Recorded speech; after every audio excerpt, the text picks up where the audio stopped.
उपक्रम भारत सरकार किंवा राज्य सरकारच्या स्थानिक संस्थेमध्ये काम करणारे सेवानिवृत्त कर्मचारी हे आणि 2 लाखाच्या वर ज्याचं उत्पन्न असेल ते फॉर्म भरू शकणार नाही। उदाहरणार्थ म्हणजे सिंगादादा पहिले आपला साधा कर्मचारी होता, आता तो पगार घेतो, त्याची बाई चालणार नाही।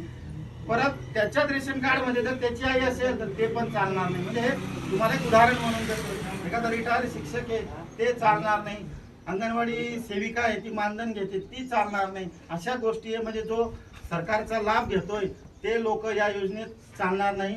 त्याच्यानंतर सदर लाभार्थ्याच म्हणजे आपल्याला इतर 1500 व्यतिरिक्त काही पैसे भेटत असतील तो चालणार नाही।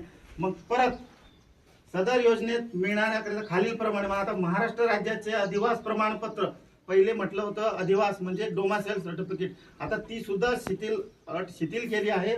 रेशन कार्ड, मतदान ओळखपत्र, शाळा सोडण्याचे दाखला आणि या गोष्टीपैकी एक कागद लागेल, जन्म दाखला किंवा मग शाळा सोडण्याचा दाखला, आधार कार्ड या गोष्टी लागतील। तो काल एक हे दिला होता ना एनसी